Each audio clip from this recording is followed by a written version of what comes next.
Okay, hi everyone. You're welcome. Yeah, today we're going to continue from where we stopped on the last video, talking about dealing with stubborn guests, stubborn lodgers in the hotel. Yeah, we're going to be talking about that. So, there's this day, a guy lodged. It was my colleague that lodged the guy. I didn't lodge on my shift, and then the person paid for 2 nights.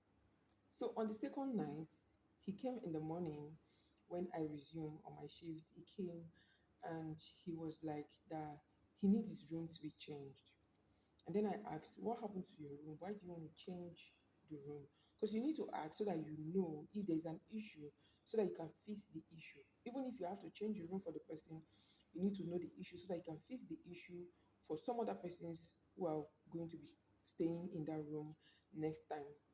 So you don't just change room like that without asking what is the issue with the room. So that was what I did. And I asked the guy, I said, what is the issue? What's wrong? First of all, I'm sorry about any inconvenience you must have faced in the room. But what is the issue? So he said his, his water heater is not um, working. So I said, oh, did you tell them last night to help you out with it? He said, no, that I didn't tell them. I said, okay, I'll call someone. It's not an issue. I'll call someone to put it on for you where at the control switch. I'll call someone to put it on for you. So he said, okay, no problem. And then later on, he still continue. He didn't even go. When I said I would tell them, he still continued. It was like, okay, that he wants to change it to um, a lesser room, 40,000 naira room. Initially, he booked for the 50,000 naira room, but he said he wants to change it to 40,000 naira. So I said, okay, that that is not actually possible right now because the money was paid the previous day. Record has been taken, report has been sent down, everything has been settled concerning that day, done and dusted.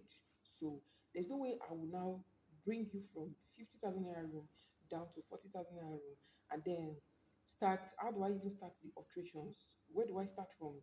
From the auditor, or from the accountant, or from the manager, or from the supervisor, or from the system that has already been sent? How do I start that correction? So I said, it's not possible. I can't take you from 50 to 40. But if you want to upgrade, move to 60, from 50 to 60, fine, it's okay, you can do that. Or possibly, since you are still bent on changing the room, I will change the 50K room for you.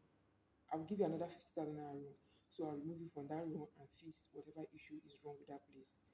He didn't want to listen to me. He just wanted his own. You see, is either I give him the 40 or I take him to 45. So I was trying to explain to him, he didn't want to hear me. So he left and then went to meet someone else. And then the person also told him the same thing, that he went to the other building to meet the other person there. And they also told him, because we have two buildings. Yeah. They also told him the same thing over there.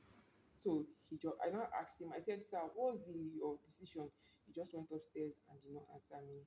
And it was like that. And then when he was now like complaining to other person that this is so, I now went upstairs to meet him to first of all apologize for the inconvenience and I explained to him that I wanted to change you from this one to another 50K, but you didn't hear me out. You were just bent on your own. You don't want to listen to me. You were angry at what I said, and I was as calm as possible. And then later he now understood that he made a mistake. It was not like that he didn't know that that was what I was actually going to do. So you see, some of them don't want to listen to you. They don't even know if that decision that you want to take for them, if that thing that you want to do for them is going to benefit them. They just feel you want to do what's on your mind. They feel like I want to do what is on my mind. They feel like the receptionist doesn't have them in mind.